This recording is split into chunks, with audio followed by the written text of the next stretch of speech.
You know that feeling when everything around you speeds up and you slow down? Voices get louder, deadlines get tighter, something goes wrong and the room fills with urgency. And while other people react instantly, your body does something different. Your breathing steadies, your thoughts narrow, you become very, very clear. Later, someone might say, "I don't know how you stayed so calm," and you're not even sure what they mean. You weren't trying to be calm, you were just focused. There's a certain kind of person who comes alive in pressure, not because they enjoy chaos, not because they're fearless, but because when things get intense, something inside them organizes. Outside of those moments, they might even feel anxious, restless, hyper-aware, but when it truly matters, they stabilize. People don't always understand that. They might assume you're emotionally detached or unusually tough or unaffected. Sometimes they assume you don't feel things deeply because you don't visibly unravel. But that's not what's happening.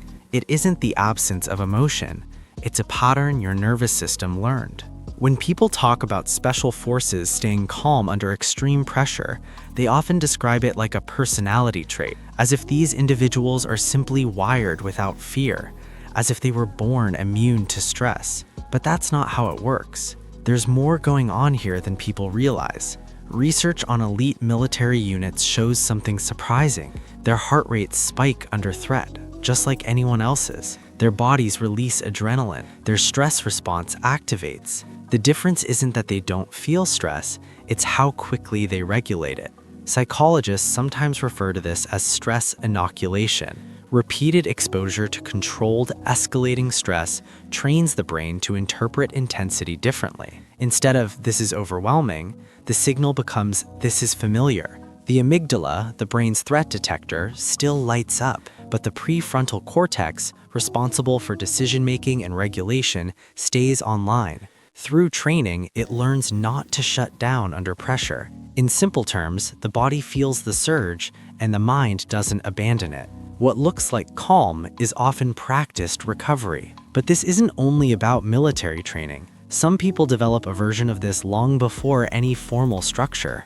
Growing up in unpredictable environments, navigating households where emotions ran high, learning early that panicking didn't help, that someone needed to stay steady.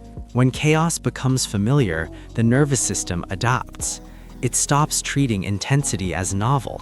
It learns to function inside it. For some, pressure feels like danger. For others, it feels like clarity. Not because one is stronger, because one has rehearsed it more.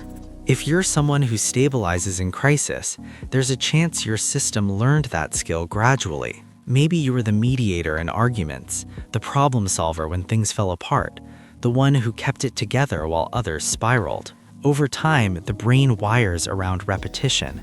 Neural pathways strengthen where they're used most. If you repeatedly practice grounding yourself during stress, your body begins to default there. It isn't a personality badge, it's conditioning. And it's important to say this clearly. This way of responding isn't better than any other. Some people are deeply sensitive to pressure, others are deeply steady within it. Both responses are human adaptations. Neither is morally superior. Calm under fire can be powerful. It can also come with a quiet cost. Because here's the paradox. People who regulate well in crisis sometimes struggle when things are calm. When there's no urgency, no problem to solve, no external demand, the system that was built for intensity can feel restless, almost understimulated. Peace can feel unfamiliar. Stillness can feel uneasy. Special forces operators often describe difficulty adjusting to ordinary environments after high-intensity deployments, not because they crave danger, but because their nervous systems became calibrated to operate at a certain level of arousal. The same pattern can exist in everyday life.